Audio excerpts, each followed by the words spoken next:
विनिमय होता था। वो आज भी गांव में है, ऐसा नहीं है। और उनका सम्मान हमारे प्रति, हमारा सम्मान उनके प्रति। तो वो लोग जब आते थे तो ये नृत्य फिर अलग तरह का होता था। धीरे से तेरा ये मुस्काना मुझे दोष न देना के पास है, जिसमें अनब्रेकेबल, जब आप शुरू हो गए तो खत्म करना पड़ता है, क्योंकि उसकी एनर्जी बनाए रखनी है, उसका जो गति है वो बनाए रखनी पड़ती है। विषय नहीं भटके, हम विषय उभरते हैं। तो अब आपको कैसा लग रहा है, अब इतने 25-24 साल पूरे हो गए राज्य बने हुए, इस विधा को लेकर साथ किया लोगों ने है। और अगर मैं कहूँ कि वंशानुगत है बिल्कुल, तो वहाँ की चाहे रामलीलाएं हों, चाहे वहाँ के लोक नाटक हों, चाहे वहाँ के लोक उत्सव हों, पांडव हो, बग्वाल हो। नमस्कार, मैं प्रेम पंचोली, आप देख रहे हैं उत्तराखंड टाइम। आज हमारी स्टूडियो में ऐसी शख्सियत मौजूद है जिन्होंने गीत संगीत यानी उत्तराखंडी गीत संगीत को जिया है, उस पर लिखा है, उस पर बोला है, उसके लिए कहा है और उसको लोगों को सुनाया भी है। और यही नहीं, उन्होंने एक ऐसा उत्सव मनाया जिसको उत्सव टोली का नाम उन्होंने दिया है। ये कम है, उसके बाद उन्हें संगीत नाटक अकादमी पुरस्कार से भी सम्मानित किया गया है।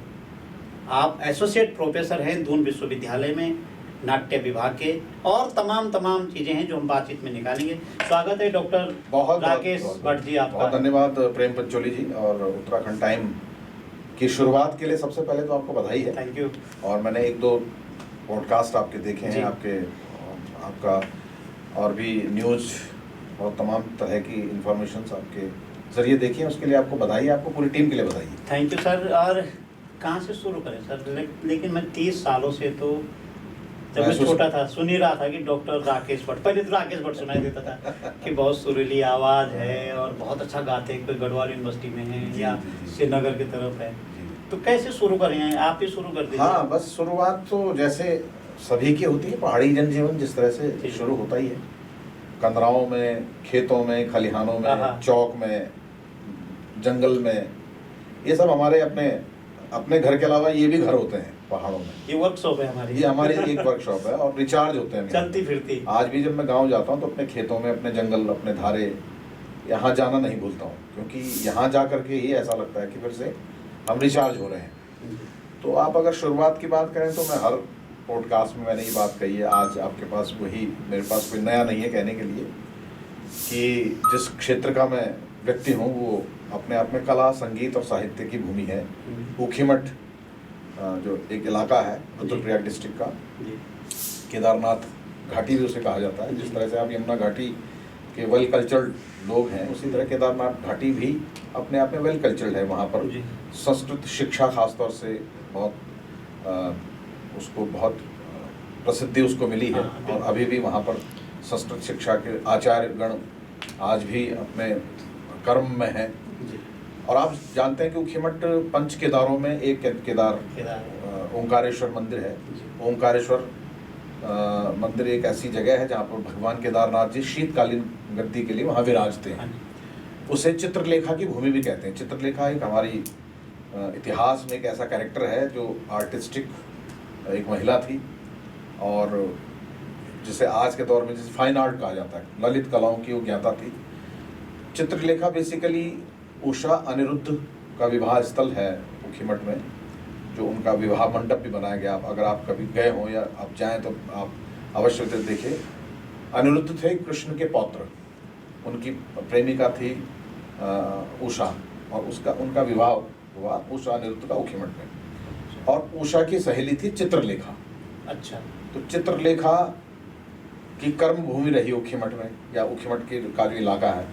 तो मुझे लगता है कि उनके कर्म का जो प्रभाव है, उनकी कलाओं का जो प्रभाव है, वो ऊखीमठ के लोगों में है, आत्मसात किया लोगों ने है। और अगर मैं कहूँ कि वंशानुगत है बिल्कुल, तो वहाँ की चाहे रामलीलाएं हों, चाहे वहाँ के लोक नाटक हों, चाहे वहाँ के लोक उत्सव हों, पांडव हो, बग्वाल हो, या तमाम तरह के जितने कौथिक होते हैं, तो बहुत ही एक कलावंत लोगों का एक समूह है, और उसी समूह का एक सामान्य सदस्य। आपका एक बड़ा परिचय है, मैं आपको रोक रहा हूँ, पूरे उत्तराखंड में, कि जब लोक नृत्यों की बात आती है ना, पर आपका जो नृत्य नाटिकाएं जो होती है, उसका एक अलग प्रकार का फलक होता है जो उत्तराखंड के लोगों में वो अलग से एक इंट्रोडक्शन करता है पूरे देश के अंदर। जब आप देश के नाट्य उत्सव में जाते हैं या कई तरह अलग अलग तरह की जब आप प्रेजेंटेशन करते हैं, तो आपकी जो नृत्य नाट्य का जो विधा है, जी जी जी, इसका कैसे आपने क्या ना कि जब आपने शायद शुरुआत की होगी ना, तो उस समय कोई क्लास चली होगी इसकी, न कोई ऐसा कोई वर्कशॉप हुई होगी, जो मुझे लगता है। बिल्कुल बिल्कुल। ये नृत्य नाटिका कैसे आपके दिमाग में आ गया कि हर गीत पे आज एक नृत्य नाटिका कर देते? जो मैं आपने जो प्रश्न किया है वो आमतौर पर कम किया गया है प्रश्न पॉडकास्ट के लोगों द्वारा। आपने ये प्रश्न किया तो बहुत अच्छा मुझे लग रहा है।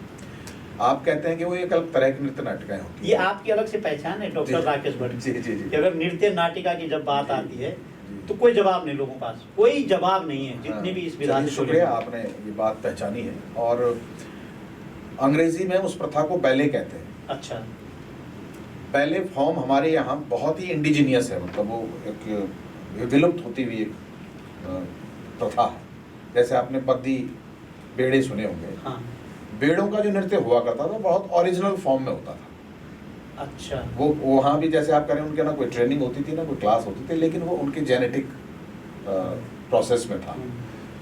तो वो नृत्य जो हम कहीं अगर आप पकड़ते हैं तो बेड़ों के नृत्य हमारे प्रयोग में आते हैं, जो बहुत टिपिकल है आज जहाँ जो कम देखने को आते हैं, लेकिन उन नृत्यों का लालित्य बहुत अलग तरह का होता था। भेड़ों या बेड़ों? बेड़े, बेड़े कहते हैं। बेड़े परंपरा होती है हमारे यहाँ, और वो टिहरी में खासतौर से अगर उसे कहते हैं बेड़ा का, जो ढोल बजाने वाले समुदाय वो का एक थोड़ा सा उनका वेरिएशन है। हाँ। बाद्दी हमारे यहाँ कहते हैं, वही। हाँ, बाद्दी कहते हैं। वो थोड़ा सा जब अनाज मांगने का काम करते थे तो वो चौक में आकर के वो रात का कौथिक करते थे, दिन में भी आ जाते थे, और वो मेल पुरुष ढोलक से अपने फीमेल को नृत्य करवाता था। तो उनके अलग तरह के जेस्चर होते थे। वो जो ठुमके जिसे कहते हैं, वो एक हमारी एक अलग प्रथा थी, अपने आप गाना, अपने आप नाचना। तो उनके पास जो नृत्य हुआ करते थे वो स्पेसिफिक एक नृत्य होते थे। आज के बच्चे उस नृत्य को कम जानते हैं। अच्छा। अगर आपने तो कैसा इंसिडेंट हुआ ये जो आपका ध्यान वहाँ गया? ये बचपन से हम लोग देखते थे। अच्छा। और ये बचपन से जब देखते थे तो वो रच बस गया था आंखों में भी, दिल में भी। आपने खुद देखा? मैंने देखा है। अच्छा। मैंने अपने मतलब घर गांव चौक में बैठ कर। तो मतलब त्योहारों में आते थे वो या शादी? ये सीजनली आते थे। जैसे अब ये बसंत का विद फैमिली। हाँ, विद फैमिली। उनके हस्बैंड, उस समय मैंने ये भी देखा कि एक पुरुष है, उसकी 2-2 3-3 पत्नियां हैं। बच्चे भी हैं। बच्चे भी चल रहे हैं। और उनकी व्यवस्था गांव में हमें करनी पड़ती थी, पंचायत भवन में किसी एक जगह में हम उनको रात को। तो गांव का मुखिया उनकी व्यवस्था। हाँ। और बेसिकली जो हमारा चौक था वही पंचायती चौक माना जाता था। तो वो उसी चौक में कौथिक होता था। क्योंकि न उस वक्त रेडियो हुआ करता था, न टेलीविज़न था, न बहुत मतलब मनोरंजन के बहुत सटीक कोई साधन नहीं थे। तो हमारे पास यही एक कम्युनिटी को इकट्ठा करने का एक साधन था। वो भी एक कम्युनिटी वो भी थी। और बिल्कुल, ये वो कम्युनिटी थी और हमारी कम्युनिटी भी इकट्ठा, और एक परस्पर उनका रिलेशन भी था। क्या बात है। हम उनको चाची, ताई, ताऊ, कोई कुछ नहीं ऐसा, एक सोरा बोलते हैं जैसे। हाँ। सोरादी रिश्ता था, रिश्ता के मानक बनाए गए थे। आज भी हम बोलते हैं तो सरस बोडा, गजबल बोडा, उनके प्रति हमारा सम्मान आज भी है। क्योंकि उन्होंने हमारे मकान बनाए हैं, उन्होंने हमारा शिल्प बनाया है, क्राफ्ट बनाया है। उनका मतलब परस्पर हमारा जो विनिमय होता था वो आज भी गांव में है, ऐसा नहीं है। और उनका सम्मान हमारे प्रति, हमारा सम्मान उनके प्रति। तो वो लोग जब आते थे तो ये नृत्य फिर अलग तरह का होता था। और अगर आप 11 गांव हिंदाओं का जिक्र करो, अगर आपने एक जगह नाम सुना होगा तो यहाँ पर एक तो बड़े प्रसिद्ध नाम हुए हैं, शिवचरण और वचन देही। इन्होंने राधा खंडी विधा इन्होंने हमें बताई। श्रीनगर में जब मैं था तो राधा खंडी बेसिकली बेड़ा परंपरा का गायन शैली है, जिसमें कृष्ण और राधा के रास लीलाओं का लोकगीतों में उत्सव है। अच्छा। तो उनकी भी बहुत स्पेसिफिक जेस्चर्स होते थे, जो आप नृत्य कह रहे हैं ना। तो ये सब हमने जब देखा तो अपने नाटकों में उनका प्रयोग किया। जैसे एक पाथी द्विपाथी प्यों लड़ी फूले, एक पाथी द्विपाथी प्यों लड़ी फूले, ज्यों ज्यों मरवा जाए रे, खेतों की प्यों लड़ी फूले, शीतल सी लंग जाए रे, गोविंदा तेरो नाम ल्यों मैं गला तुलसी की माला रे। तो इस पर जो उनका बीट्स बजता है तो आज का प्रोफेशनल जो तबलिस्ट है, ढोलक वाला, वो भी नहीं पकड़ पाएगा। पर आपने तो उसको एडजस्ट किया हमने ना? कोशिश की पकड़ने की, और अपने जो अकम्पलिस थे हमने उनके पास ले आपने गए। तो कंपोज करा है बाकायदा। हाँ, ये जो लोगों ने देखा है, ये उनकी मौलिक धुन है, लेकिन हम थोड़ा सा उसको और रिफाइन करके अपने कंठ में थोड़ा सा उसका इम्प्रोवाइज करते अच्छा, इस हैं। भाषा में ऐसा नहीं है कुछ शब्द ब्रज भाषा की? हाँ बिल्कुल, राधा खंडी है तो आएंगे। अच्छा, गढ़वाली भी है, गढ़वाली भी है तो ब्रज भी है। ब्रज भी है, अच्छा। तो ये राधा और कृष्ण के नृत्य हैं, जिसको राधा खंडी की स्पेसिफिक शैली है। मुझे नहीं लगता कि हर गाँव में अभी है, उनके बाद कोई इसको कर रहा होगा। तब आप पढ़ते थे? जी जी, मैं पढ़ता था। तब पढ़ने के देखा। बाद जब मैं फिर जॉब में आया, फिर हमने इसका प्रयोग किया अलग अलग नाटकों मैं में। आपको थोड़ा रोकता हूँ, आपने रामलीला जिक्र किया, कभी आप रामलीला में हाँ, रामलीला भी खूब करी है। पात्र का अभिनय? अगर आपका और हमारा अगर किसी तरह से अगर कोई आत्मविश्वास की बढ़ोतरी कहीं पर हुई है तो वो रामलीला के मंच है। मैं आप कोई पात्र? बिल्कुल पात्र किया मैंने राम का पात्र किया, लक्ष्मण का किया है, अंगद का पात्र मैंने किया है, मेघनाद का मैंने किया है, और भी कुछ छोटे तो बड़ा डिफरेंट रहा। राम का भी तो अंगद का हाँ, मुझे रामलीला के समिति के लोग कहते थे स्टेपनी कैरेक्टर है हमारा। क्या बात है? जिसे कहीं भी हम इसे रख सकते हैं। तो जब मैं खाली रहता था तो मैं मतलब इस बात के लिए तैयार था कि किसी भी पात्र को करना पड़ सकता है। तो आवाज में दम तभी से था, मुझे लगता है रहा होगा, तभी ऐसा कहा गया। बड़ा कलाकस बना। तो रामलीलाओं का तो हमारे जीवन में बड़ा प्रादुर्भाव है। और अगर मैं कहूँ जी, गढ़वाल के अंदर खास तौर से जो जितना भी बड़ा आर्टिस्ट वो अपने आप आज स्टैब्लिश हो गया हो, वो रामलीला के मंचों से ही होकर के गया हो। अगर आपने अभी नैन सिंह नेगी जी का जिक्र किया, हाँ, उन्होंने भी रामलीला के मंचों से गाना शुरू किया, बिल्कुल। क्योंकि मंच तभी वही होते थे हमारे पास। जी, जी। बड़ी मुश्किल से वो नंबर वहाँ पर गाने का अच्छा, तो आता वो था। कौन सी नृत्य नाटिका बनी पहले, और क्या उस समय आप थे या प्रोफेशनल हो गए थे या ऐसे? मुझे जो याद आता, जब हमने फोक प्ले शुरू किया था तो हमारे एक बहुत बड़े वरिष्ठ साहित्यकार थे, सीपी जुयाल साहब। अच्छा, वो विश्वविद्यालय में काम करते थे, जी। तो उनका एक हिंदी का लिखा हुआ एक प्ले था, जीतू भगवान। अच्छा, हालांकि स्टोरी फोक स्टोरी है, लेकिन उन्होंने उसमें क्लिष्ट हिंदी रखी। हिंदी में लिखा।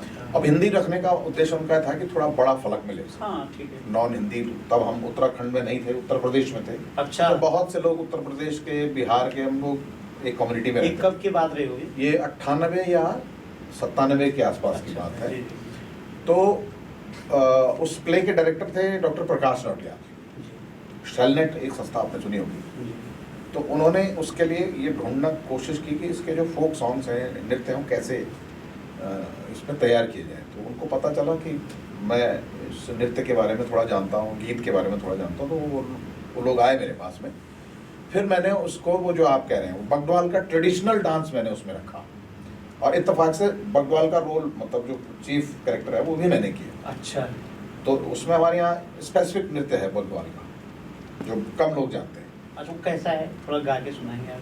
हाँ, जैसे उसमें जो बीट्स हैं हाँ। तो बहुत ट्रेडिशनल है, और जी। वो हाथ में हमारी कुल्हाड़ी है बगद्वाल की, एक हाथ में अच्छा। फरसा है या तलवार जो भी अच्छा, है, दोनों हाथ इंगेज और है। उसको आपने उत्तरकाशी में जैसे थोड़ा बहुत तांदीकार उसका जिक्र सुना होगा या हाँ, देखा हाँ, होगा। जी।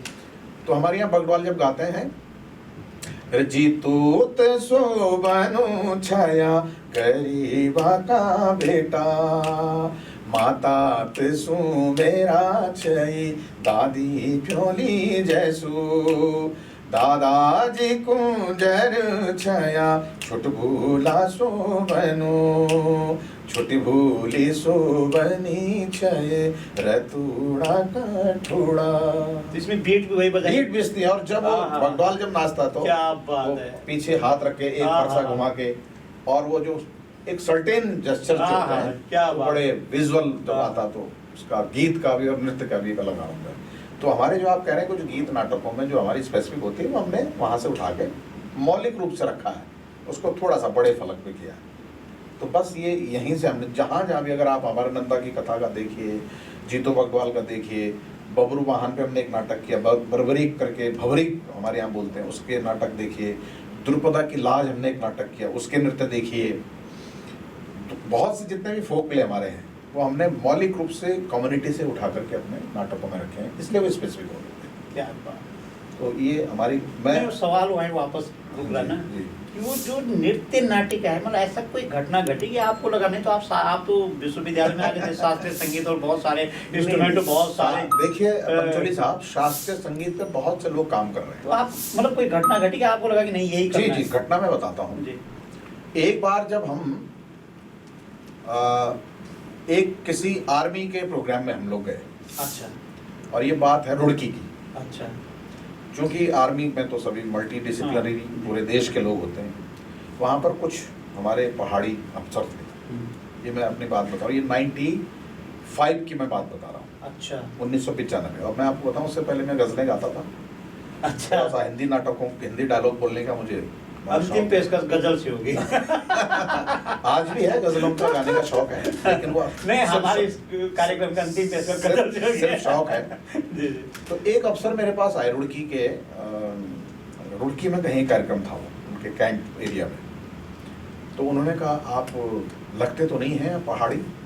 मैंने कहा जी जी, ज़्यादातर लोग तो ऐसे ही कहते हैं। अच्छा। क्योंकि जब मैं गज़लें गाता हूँ, थोड़ा बोल लेता हूँ, तो थोड़ा एक्सेंट का ध्यान रखना पड़ता है कि हिंदी पहाड़ी टोन चला जाते हैं। हिंदी थोड़ा शुद्ध हो जाए। कि आप पहाड़ी हैं? मैंने कहा जी हाँ पहाड़ी हैं, लेकिन आप इतने अच्छे कलाकार हैं, पहाड़ का आपके पास कुछ भी नहीं है। अच्छा। तो थोड़ा सा क्लिक किया तो उन्होंने बोला? हाँ, अब फौजी अफसर ने कहा अच्छा। कि पहाड़ का मटेरियल तो आपके पूरे प्रोग्राम में मैंने कहीं नहीं देखा। ये मतलब अगर आप जैसे लोग इसकी वकालत नहीं करेंगे, इसको बचाने के लिए आगे नहीं आएंगे, तो आने वाला ये समय बड़ा कठिन है। कौन करेगा? ये अफसर कह रहा है, जिसको इस पूरे कार्यक्रम से या पूरी इस विधा से कोई लेना देना नहीं, लेकिन उसके दिल में टीस है। तो मैंने कहा सर, आप वैसे मैं मानता हूँ, आपकी स्वीकार करता हूँ, तो ऐसी कौन सी पीड़ा है जो आपने बात कही? वो कहते हैं कि जब भी हम हिंदुस्तान के अलग अलग इलाकों में जाते हैं, किसी प्रदेश में जाते हैं, कश्मीर में जाएंगे तो वहाँ का फोक डांस होगा, असम में जाएंगे वहाँ का फोक डांस होगा, गुजरात जाएंगे वहाँ का फोक डांस होगा, या फोक सॉन्ग होगी, या वहाँ की फोक ट्रेडिशन होगी। आज तक मैंने कोई स्पेसिफिक ऐसा उत्तराखंड का देखा नहीं है कि हम शान से कह सकें कि ये लोग ये उत्तराखंडी डांस है, उत्तराखंड से आए और हमारा डांस है। हाँ। ताकि हमारा भी सीना चढ़ा हो। ये बात मुझे उस रात को बहुत खली, टीस लगी। बहुत बड़ी बात थी, बड़ी बात थी बिल्कुल। और जब मैं श्रीनगर विश्वविद्यालय में आया, तो नाटकीय गतिविधियों में जुड़ने के बाद, हिंदी नाटक जबकि वो लोग करते थे सेलनेट में रह करके, या विद्याधर श्री कला में जब हम लोग आए, वहाँ से फिर ये बदलाव आना शुरू हुआ। तो बात क्लिक कर रही थी ना? अब वो क्योंकि सब कॉन्शियस में तो था कि हमारा भी एक जैसे पांडव हैं, बंगवाल हैं, नरसिंह है, भैरव है, पवाड़े हैं, धड़िया है, चौपला है, लेकिन वो सब कॉन्शियस में था। वो फिर क्या है, मुख्य उद्देश्यों में आ गया आपके। और जब ये सब हुआ, तो फिर मैंने उस पर ये कोशिश करने की, और पहला जो हमने विश्वविद्यालय में जब मैं स्टूडेंट हुआ करता था, अच्छा, मास्टर जब मैं करता था, तो तब हमने एक फोक प्ले, अच्छा, ये जीतू बगडवाल का है, ये पहला फोक प्ले। तो जीतू बगडवाल उत्तरकाशी का था क्या? उत्तरकाशी का था, लेकिन हमारे यहाँ उसको अपना ईस्ट मानते हैं सभी जगह, और गढ़वाल में सभी जगह। और हमारे यहाँ तो उसकी तो बहुत ही विशद परंपरा है जीतू बगडवाल की। और सबसे करीब से अगर मैंने कोई चीज़ अगर अपने यहाँ इलाके में महसूस की, तो जीतू बगडवाल का ट्रेडिशन है या पांडवों का ट्रेडिशन। हाँ, मैं अभी चमोली गया था ना, तो जीतू बगडवाल के नाम से जंगल है वहाँ। बिल्कुल होगा। हमारे यहाँ तो अभी भी, आपके यहाँ तो उत्तरकाशी में तो बहुत बड़ा सेरा है, बगुड़िया सेरा। हाँ, हमारे यहाँ जगह के नाम भी हैं ऐसे, जगह जगह, जैसे बगुड़ी, ओडू जानते होंगे ना? हाँ, हाँ। वो जो जहाँ से डिवाइड होता है, तुम्हारा तो इतना हमारे एक जगह में गया था, तो ये बगुड़ी ओडू मैंने कहा बगुड़ी कौन सा बगुड़ी, वही तो हो सकता है, वो उनके सबकॉन्शियस में है, वो कोई सांकेतिक तो ये कैसा, मतलब आपके पास मेन पावर सब दिखाई दिया, यूनिवर्सिटी में सारी मेन पावर, फिर आप उत्सव टोली कैसे बनाई? जब मैं विश्वविद्यालय में आया, तो बहुत वर्षों तक मैंने शेलनेट में काम किया। अच्छा। शेलनेट में चूंकि हिंदी प्ले होते थे, तो मेरे आने के बाद थोड़ा सा वहाँ फिजा बदल गई। फिजा इसलिए बदली कि मैंने हिंदी प्लेज को उसको थोड़ा सा साइड करके, मैंने कहा इस पर तो कर ही रहे हैं, दिल्ली में कर रहे हैं, कलकत्ता में कर रहे हैं, बम्बई में कर रहे हैं, आप भी वही करेंगे, तो फिर आपका हमारा फिर वेरिएशन क्या है। फिर मैंने वहाँ फोक प्ले करना शुरू किया, जैसे नंदा देवी राजजात है, जीतू बगडवाल है, दूसरे और जो हमारे जितने भी ट्रेडिशनल जो नाटक होते हैं। तो एक पहचान सी बन गई थोड़े धीरे धीरे। 2012 के आसपास चलते चलते फिर मुझे लगा कि थोड़ा सा कुछ होता ना, जैसे अपने मत विभाजन होते हैं, कुछ का करना कहना ये था, कुछ का कहना ये था। फिर मैंने क्यों ना कि जब मुझे फोक पे ही कुछ करना है, फोक पे ही अपनी आइडेंटिटी बनानी है, तो उत्सव करके मैंने एक ग्रुप बनाया। हाँ, कोई बात 2012। ठीक है। और बहुत से लोग उसमें, जैसे हमारे लखपत राणा एक गुप्त काशी के हैं, हाँ। शैलेंद्र तिवारी हैं, और खुद मैं हूँ, मेरे साथ बहुत से लोग हैं, डॉक्टर आरती रावत हैं, एक बेला पुरोहित जी थी, बहुत से लोग हैं जिनका स्मरण अभी मैं नहीं कर पा रहा हूँ। इनका हमारा एक ग्रुप बन करके उत्सव ग्रुप बना, और इस उत्सव ग्रुप में सबसे पहला प्रोडक्शन हुआ था कमल व्यू का, जिसे अच्छा। शकट व्यू भी कहा जाता है। अच्छा। चक्र व्यू के बाद का प्रसंग है चक्र शकट व्यू, अच्छा। जिसमें जयद्रथ वध होता है, और वो उसी से उसकी अपनी एक हाइट चली गई ग्रुप की। अच्छा, चक्रव्यूह के जैसे होता है क्या? हाँ, ये भी लगभग विधा वही है। चक्रव्यूह नहीं, उसके रास्ते वगैरह वैसे बनते हैं। चक्रव्यूह 7 द्वार का है। हाँ। कमल व्यू 14 द्वार का है, बड़ा है, बड़ा है फिर। और बहुत मैन पावर चाहिए, बड़ी बड़ी जगह चाहिए, अच्छा। और मतलब पूरे का पूरा ड्रामेटिक जो उसका फ्लेवर है वो देखने लायक है। कितने समय का रहता है ये लगभग 2-2.5 घंटा लग जाता है। 2.5 घंटा तो लगता ही है उसके गाने में, और रेगुलरली गाना पड़ता है, तो आपने देखा ही है, कंटिन्यू गाना पड़ता है। नहीं, मैंने देखा, पर हमारे ऑडियंस जिन्होंने देखा ना, हाँ, मैं उनके लिए बुला रहा हूँ आपसे। जी जी जी जी, ये कंटिन्यू गाना पड़ता है। जी, जी। चक्रव्यूह और कमल व्यू एक ऐसी विधा हमारे पास है जिसमें अनब्रेकेबल, बिल्कुल। जब आप शुरू हो गए तो खत्म करना पड़ता है, क्योंकि उसकी एनर्जी बनाए रखनी है, उसका जो गति है वो बनाए रखनी पड़ती है, किसी तरह का कि कोई बीच में व्यवधान ना आए, वो सब देखना पड़ता है, तभी दर्शक उससे जब लगातार जुड़े रहते हैं। अच्छा, आपने दोनों समय को देखा? जी जी। क्योंकि मैं तो शायद 97 में मैं ग्रेजुएशन फर्स्ट ईयर में आया, बीए फर्स्ट ईयर में था, और तो उससे पहले उम्र के हिसाब से हमने भी यूपी की चीज़ों को भोगा है, और हमें तो ये बताया गया था तब कि अब नौकरी लगती नहीं, क्यों बेकार, स्कूल पढ़ो बस, उसके बाद अपना काम करो, तो हमने कभी नौकरी का फॉर्म नहीं भरा। और हमारे जैसे बहुत लोग, क्यों बहुत दूर दराज गाँव से निकले हुए लोग। खैर, आपने दोनों व्यवस्थाओं को देखा है, बिल्कुल यूपी देखा के और है। उत्तराखंड के भी। कैसे मैं व्यवस्थाओं को देखने से पहले उत्तराखंड आंदोलन भी मैंने बहुत जबरदस्त भोगा है। देखा है? बिल्कुल। मैं अगर पंचोली जी कहूँ कि 94 2 अक्टूबर की रात को मौत के मुंह से भी निकला हूँ मैं बाहर, पुलिस की गोलियों से बचते हुए। उस मूवमेंट में मैं मुजफ्फरनगर में भी एक जिंदा व्यक्ति हूँ, आपके बीच में बैठा हुआ हूँ। वो आप शेयर कर जी दीजिए, जी अच्छा जी, लगेगा। क्योंकि थोड़ा सा हमें भी, ये बातें अक्सर, क्योंकि उस इस पूरे- आंदोलन से निकला हुआ व्यक्ति और उत्तराखंड के फोक के लिए जी जी जी काम नहीं कर रहा, बल्कि अंतर्राष्ट्रीय फलक पर आपने उसको पहुंचाया। हाँ। इसमें कोई दो राय नहीं है। तो एक वो था, प्रसंग में हम सुनना मतलब चाहेंगे। एक था स्टूडेंट लाइफ से ही था कि उत्तराखंड का पहाड़ी जो समुदाय है उसकी अपनी पहचान क्यों नहीं बन पा रही है, जी और पहचान तब बनेगी जब एक सेपरेट स्टेट होगा, सेपरेट स्टेट में हम अपने तरह का सेपरेट वर्क कर पाएंगे। जी। अब आप कैसा उत्तराखंड है वो आप जानते हैं, किस तरह का उत्तराखंड है वो आप जब जानते हैं, क्या क्या इस उत्तराखंड में नहीं हो रहा है, ये इस पक्ष पर बात करना इस समय जी। प्रासंगिक नहीं है। जी। लेकिन मैं स्टूडेंट लीडर हुआ करता था, अपने स्टूडेंट यूनियन में छात्र संघ का महासचिव हुआ करता था। जी। तो कुछ स्टूडेंट, कुछ लोग मेरे नेतृत्व में आम लोगों की तरह दिल्ली कूच गए। मुजफ्फरनगर में जब कांड हुआ तो गन्ने के खेतों में हम किसी तरह से छुपाए रहे रात को, कपड़े मेरे पूरे फट गए थे, एक अंडर शर्ट जो होती थी, जूते फट गए थे, पुलिस की इतनी लाठियाँ लग चुकी थी, खड़ा उड़ना बड़ा मुश्किल था। और जब सुबह तक मैं वहीं लेटा रहा तो सुबह गोलीबारी शुरू हो गई, और मेरे आगे पीछे 2-3 कैजुअलिटी। अगर आपने एक अशोक कैशिप नाम सुना होगा, सुना है। हमारे ही इलाके का लड़का था, अच्छा। उसको मेरे सामने उसको गोली लगी, उसका सिर्फ इतना था, एक बस से दूसरी बस में जा रहा था, उसके जांग पे गोली लग गई, गिर गया। अगर मैं भी उसके साथ चलता तो शायद मुझे भी गोली लग जाती। जब गोली चली तो मैं फिर वापस छुप गया, अच्छा। और इस पूरे इंतजार में रहे कि कब स्थिति सामान्य होगी। वैसे बचने की कोई उम्मीद नहीं थी। अच्छा। आप तो सब जानते थे कि उस इतनी समय, पुलिस थी क्या? हाँ, वो गोली चला- मुलायम सिंह का जो टेरर था, क्या होगा, पुलिस होगी, वो क्या मान सकते हैं हम उसको? मुझे नहीं लगता कि पूरी की पूरी पुलिस थी उसमें, मुलायम सिंह के भी अपने गुर्गे थे। और मैंने तो यहाँ तक देखा कि पुलिस, ऐसी पुलिस मैंने लाइफ में उस समय पहली बार देखी जो चप्पलों में थी। हाँ, तो पुलिस नहीं हो सकती। पुलिस नहीं हो सकती, नहीं हो सकती पुलिस, बिल्कुल। और पुलिस के कपड़े जरूर थे, फटे पुराने कपड़े, लेकिन चप्पलों में थे, कुछ तो नंगे पाँव के थे। ये मैंने अपने नंगे आंखों से देखा, आज मैं इतने वर्षों बाद इस बात का खुलासा कर रहा हूँ, नहीं करना चाहिए, है ना। तो अनंत कुमार एक नाम मुझे याद है, डीएम हुआ करते थे हाँ। मुजफ्फरनगर, और वो जो डीआईजी मेरठ था बुआ सिंह, अच्छा। बुआ सिंह मुझे याद है। ये इन दोनों की करामात थी ये सब कुछ करवाना। मुलायम सिंह के, चूंकि ये दाएं बाएं कुछ लोग थे उसी पर चल रहे थे। और ये सब जो कुछ हुआ वो आज भी मतलब ऐसा लगता है जैसे कल की बात हो। किसी तरह से घर आए, फिर मुझे याद आया, मुझे एक व्यक्ति तो लगे आए हुए जो कपड़े हाँ, कपड़े एक सारे। व्यक्ति मुझे याद आते हैं, वो है नवप्रभात। तो हमारे एमएलसी हुआ करते थे हाँ, आपके विकास नगर में। विकास नगर के, ब्रह्मदत्त जी के बेटे। बेटे। अब पता नहीं वो राजनीतिक कंडीशन क्या होंगी, मैं नहीं जानता हूँ। जी। ये मुझे मेरठ हॉस्पिटल में जब हमें ले जाया गया मेरठ में। अच्छा, मतलब इतने मार पड़ हाँ गए? हम तो बिल्कुल एम्बुलेंस में गए ना मेरठ तक। वहाँ जब नवप्रभात जब मिले तो उन्होंने फिर एक पर्सनल एम्बुलेंस की व्यवस्था, उस ज़माने में 500 रुपये मेरी जेब में डाले, एक कमीज़ मुझे दी और पाँव के जूते दिए। मेरे साथ एक लड़का और था, कुलदीप, आज वो नहीं है।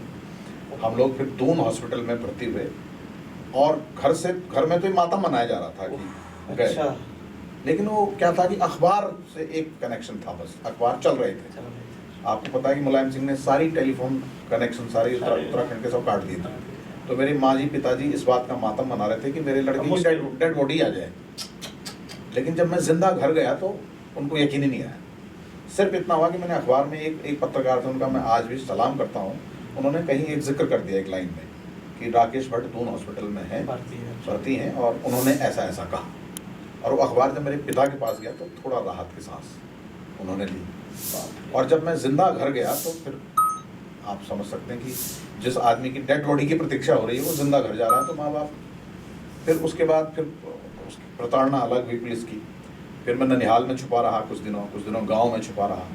हम लोग पुलिस केस किया? नामजद थे हम लोग कि अगर ये कहीं भी पाए गए तो उनको शूट कर दीजिए। उसमें मैं भी था। लेकिन किसी तरह से फिर कंडीशन जब नॉर्मल हुई, फिर 95 दिसंबर के आसपास जब विश्वविद्यालय खुला तब हमारा थोड़ा आना जाना समाज से। फिर मैंने जब देखा कि ये उत्तराखंड आंदोलन के नाम पर किस तरह से लोगों ने आचरण किया, किस तरह से हुआ, फिर मेरा थोड़ा सा मोह भंग हुआ इस तरह की चीज़ों से।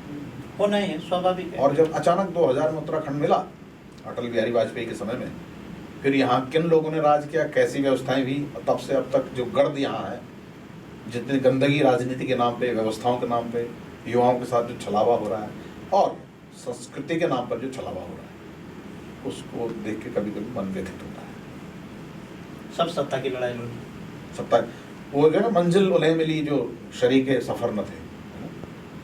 आज पदों पर वो लोग बैठे हैं जो उस आंदोलन में कहीं भी नहीं थे। खैर, ये शायद हमारा विषय भटक रहा है। नहीं, विषय नहीं भटक रहा। विषय, हम विषय पर हैं, क्योंकि आप वो व्यक्ति हैं हमारे बीच में कि जिन्होंने क्योंकि कलाकार बनना कोई मजाक बात नहीं है कि कोई कलाकार बन गया स्टेज पे, सीधा उसको चढ़ा दिया, उसने समाज को नहीं जिया है, समाज को नहीं देखा है, तो वो कलाकार नहीं हो सकता। अगर वो अंतिम व्यक्ति की पीड़ा को एहसास कर सकता है तो आर्टिस्ट। जी।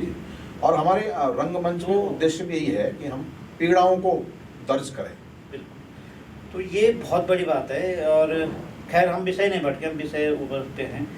तो अब आपको कैसा लग रहा है, अब इतने 25-24 साल पूरे हो गए राज्य बने हुए, इस विधा को लेकर, जिस विधा पे आप काम कर रहे हैं? इस विधा पर ही बात करूंगा मैं। राजनीतिक परिदृश्य क्या है ये तो नेताओं का नहीं, इस विधा से कैसा लग रहा है कि हम लोग प्रगति पे हैं? एक शेर आपसे है इस बात को इसलिए पूछना जरूरी है कि आप अकादमिक जी रूप में भी हैं और आप आपका बैकग्राउंड देखें तो आप उस ग्रास रूट के व्यक्ति भी हैं। जी।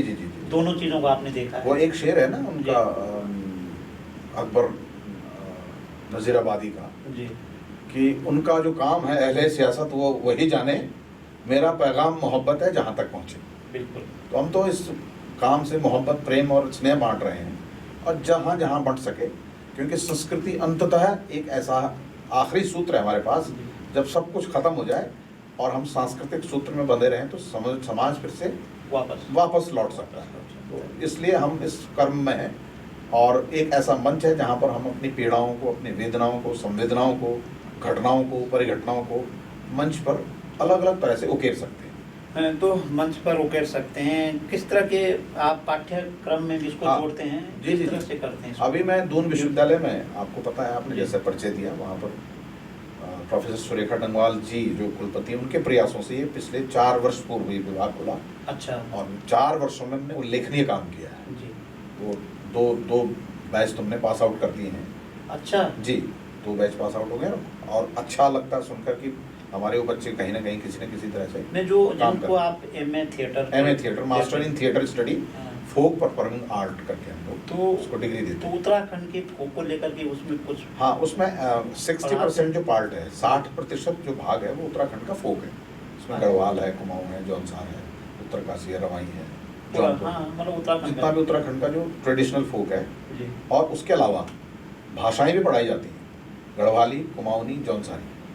उसी जी, वो अभी हमारे ही पास वो है अच्छा और वो भी हम एडिशनल काम करते हैं। तो ये बेसिकली जब एक बार दीक्षांत समारोह में महामहिम राष्ट्रपति जी आई थी, उन्होंने अपने उद्बोधन में कहा कि भाषाओं का संरक्षण करना बहुत बड़ा काम है और ये किया जाना चाहिए, क्योंकि वो स्वयं भी एक ऐसी कम्युनिटी से हैं जहाँ भाषा लुप्त हो रही है। तो उस दर्द को वो जानती है।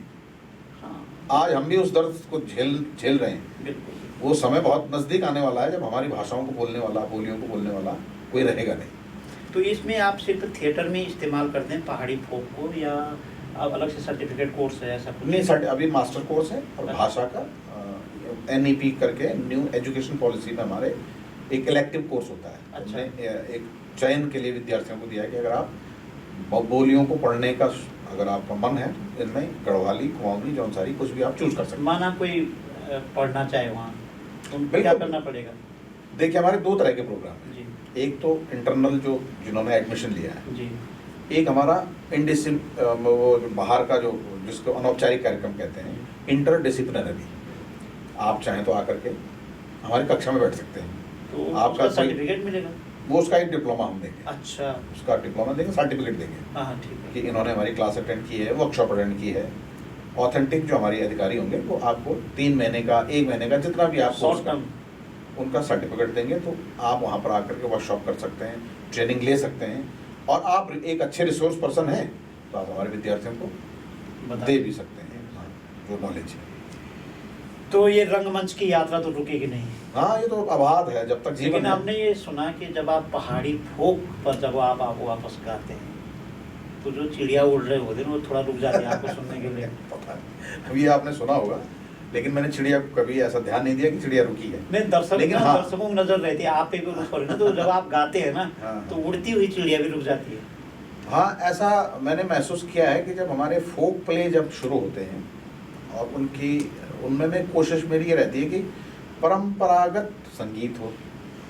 परंपरागत संगीत क्या होता है? ढोल हो, अच्छा। तमाऊ हो, हुड़का हो, मोरछंग हो, बांसुरी हो, डोर हो, थाली हो, और जब का इनका कॉम्बिनेशन जब बनता है तो बहुत मौलिक रूप से आप जुड़ जाते हैं हमसे। क्या बात। वो एक तरह का कियोस नहीं होता है जैसे आजकल के, मैं मतलब हालांकि मुझे पता नहीं कहनी चाहिए नहीं कहनी चाहिए बातें, आजकल की संगीत में बहुत से प्रयोग कर रहे हैं आज के बच्चे। वो अपने गिटार में पैड भी और सिंथेसाइजर और तमाम, और इतना शोर हो जाता है, इलेक्ट्रिकल हो गया एक्चुअली। इलेक्ट्रिकल हो गया, और मूल जो गायक है उसकी मौलिकता खत्म हो जाती है। अगर आपके गले में संगीत है तो फिर काहे को इतना बड़ा जाम ताम जोड़ना?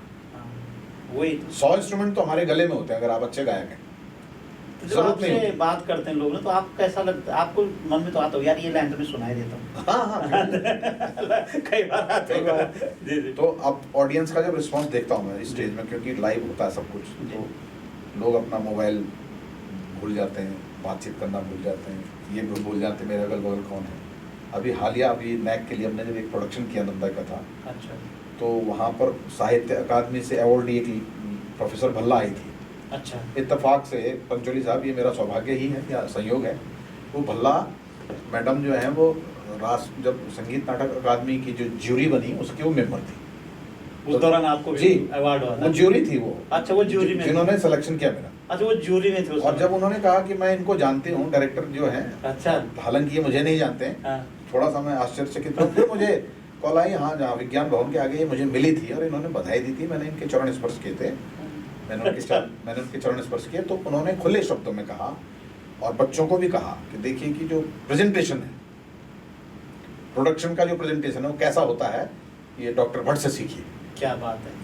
तो ये मेरे लिए, क्या बात है, ये मेरे बड़ी लिए बात बड़ा है। कॉम्प्लीमेंट था। ये बहुत, ये आपके लिए नहीं, पूरे ये उत्तराखंड। अनुराधा यहाँ पर बैठी हुई, वो उसकी गवाह है। जी जी। और उनका ये कहना था कि किस तरह से लोग आते हैं, किस तरह से स्टेज का डिसिप्लिन होता है, एंट्री एग्जिट, जाना आना, टाइमिंग, और एक सुई के बराबर भी तो कहीं पे वैक्यूम नहीं था।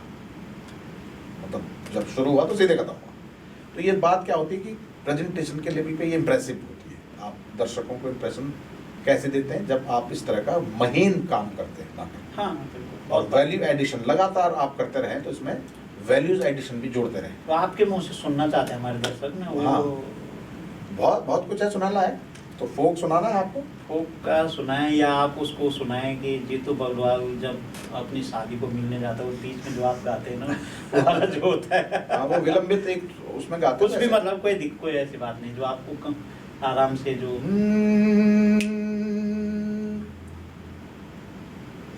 ए बन बनी का फूल खिलाला 1400 मासू, हे बनी बनी का फूल खिलला 1400 मासू, तेरी मेरी भेंट स्याली होली की नी होली। क्या बात है। तेरी मेरी भेंट स्याली होली की नी होली। नौबेड़ुआ छायुन स्याली खट मा पकड़ ल्यूं, ए नौबेड़िया छायुन स्याली खट मा पकड़ ल्यूं, नौगतिया साड़ स्याली अछरी हारी ले, नौगतिया साड़ स्याली अछरी हारी ले। ये लंबा गीत है और बड़ा पैथोटिक है। ये वो क्षण है जब जीतू को पता है कि उसकी मृत्यु होने वाली है। हाँ। 9 गति आषाढ़ उसका अंतिम दिन है। स्याली से मिलने गया है, वो प्रेमिका जो उसको जान से ज्यादा प्यार करता है, उसके पास जब वो गीत गा रहा है तो अब आप समझ सकते हैं कि वो किस तरह का और मैं तो कहूँगा कि जो हमारी इस वीडियो को देखने वाले लोग हैं, डॉक्टर राकेश भट्ट निर्देशित इस नाटक को आप जरूर जाएं देखने के लिए। और जो इस सीन है उस समय की मैंने कई बार देखा है, मैं तो कई बार मैं बहुत सेंटिमेंट में मेरे आंसू भी आ जाते हैं। और हमने भी इस नाटक में कई बार अभिनय भी किया होगा कई जगह, लेकिन डॉक्टर भट्ट के निर्देशित इस नाटक को देखने आप जरूर जाएं। एक अंत में चलते चलते जो इस विधा में लोग आ रहे हैं और उत्तराखंड के लोग, बहुत सारे लोग फोक पे काम कर रहे हैं, नए जमाने के लोग, और आजकल सुविधाएं बहुत ज़्यादा हो गई है, तो उनको किस तरह से आना चाहिए, उनके लिए आपका कोई विशेष मैसेज है तो आप दे सकते हैं। क्योंकि आप एक ऐसी जगह बैठे हुए, आप इस विधा में लोगों को बनाते हैं और खुद आप एक्टिविटीज़ में भी आते हैं। ऐसे होते हैं कि लेक्चर दे दिया और चल दिए। जी जी जी, देखिए क्या कहना चाहिए उन लोगों को? आपने जो कहा लेक्चर दिया और चल दिए, ये बात सिर्फ लेक्चर तक नहीं है। फोक को जो बचाना है तो वो भाषणों में नहीं बसती है, वो नारों में नहीं बसती है, वो इम्प्लीमेंटेशन में बसती है, व्यवहार में बसती है। आप इम्प्लीमेंट करते हैं ना, इसलिए मैं चाहूँगा कि जो हमारे इस विधा में बहुत सारे लोग उत्तराखंड के बहुत सारे नौजवान आ रहे हैं, उसके लिए मैं बोलता हूँ कि आप घर से शुरुआत करें। घर मुँह अपनी भाषा में बोलना शुरू कर दिया, बिल्कुल बच्चों तक अपनी भाषा पहुँचा। एक दिन ऐसा आएगा आप लगातार बच्चों का बोलते रहेंगे, एक दिन बच्चा होगा इतना प्रभावित होगा कि आपकी भाषा को पकड़ने की कोशिश करेगा। आज अगर हम अपनी भाषा के प्रति, अपनी बोली के प्रति, खान पान के प्रति, पहनावे के प्रति, अपने पुरानी जो परंपराएं उनके प्रति हेय दृष्टि देखेंगे, कोई कॉम्प्लेक्स अगर पालेंगे तो कठमाली बन के रह जाएंगे। बिल्कुल। देश दुनिया में अगर कहीं पर अणुओं की, परमाणुओं की और इसकी लड़ाई है तो सांस्कृतिक लड़ाई भी है। हाँ। और वो सांस्कृतिक लड़ाई कैसी है, आज आप देखते होंगे हमारे बच्चे जिस तरह से उनका पाश्चात्य आवरण है, मैं कहना नहीं चाहिए किस तरह के वो कपड़े पहन रहे हैं, उनको इस बात का सेंस नहीं है, किस बात का वो आचरण अपने बुजुर्गों से कर रहे हैं इस बात का सेंस नहीं है, क्या वो खा रहे हैं ये भी उनको पता नहीं है। और आप देखते होंगे कि हमारे जो बच्चों का स्वास्थ्य लेवल है, टीनेजर्स का खासतौर से जो हेल्थ इंडेक्स जिसे कहते हैं, सबसे ज़्यादा डिस्टर्ब है। और वो सांस्कृतिक जो हमारा वातावरण था उसका अपसंस्कृति की वजह से ऐसा हुआ है, जब हमने आचरण की सभ्यता को त्याग दिया। क्योंकि खाने से लेकर के, पहनने से लेकर के हमारी पूरी जितनी गतिविधियां होती थी वो सांस्कृतिक रूप से वैज्ञानिक पद्धति पर आधारित थी। क्या बात। वो विज्ञान हमने छोड़ दिया है तो तो जाहिर है हमारा जीवन फिर हम दोबारा अगर ये हमारे पास नहीं, हम इस विधा में आना चाहिए तो हम फेल हो जाएंगे एक दिन। फेल हो जाएंगे, है ना? बिल्कुल। आज आपके पास संकट एक ही चीज का है कि आप कौन है, कहाँ से हैं। बच्चे बोल नहीं पाते हैं, उनका गांव कहाँ है, कौन उसके उनके बाप दादा हैं, कौन फोर फादर हैं, निरुत्तर हैं बच्चे। बिल्कुल।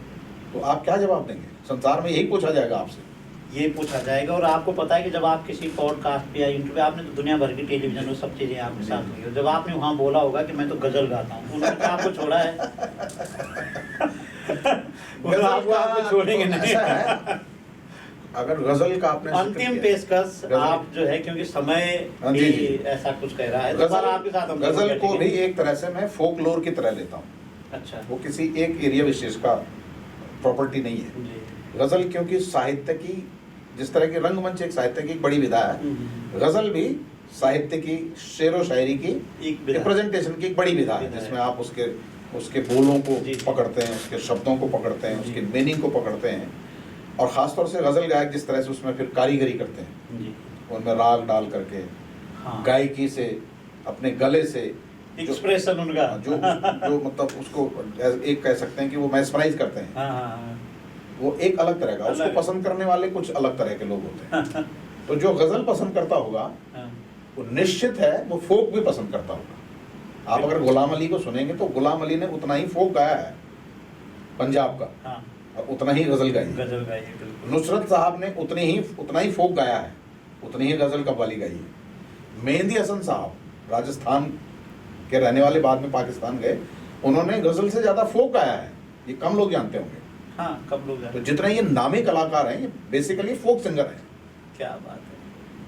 तो एक फोक सिंगर भी गजल गा रहे हैं। तो एक फोक मतलब मैं भी एक गज़ल ऐसी याद आ जाती है, तो वो वही हसन साहब का जब जिक्र आया तो गज़लों के तो सम्राट हैं, उन्हीं की गज़ल है। ये यमन का एक राग बोलते हैं हमारे संगीत की भाषा में। जी। रंजिश ही सही दिल ही दुखाने के लिए रंजिश ही सही दिल ही दुखाने के लिए फिर से मुझे छोड़ के जाने के लिए रंजिश ही सही दिल ही दुखाने के लिए और उसी में अगर फिल्मी सॉन्ग में चले जाते हैं, अच्छा। चंदन सा बदन चंचल चितवन धीरे से तेरा ये मुस्काना मुझे दोष न देना जग वालों मुझे दोष न देना जग वालों हो जाऊं अगर मैं दीवाना चंदन सा बदन। तो ये रागों की महत्ता है। चंदन सा बदन अभी आपने सुना। हमारे साथी डॉक्टर राकेश भट्ट जो दून यूनिवर्सिटी में रंगमंच विभाग के ये छोटी हैं, और इससे पहले उनमें कई तरह से उनका परिचय है। वो फोक के जानकार हैं, लोक विधाओं के, अलग अलग विधाओं के वो जानकार हैं।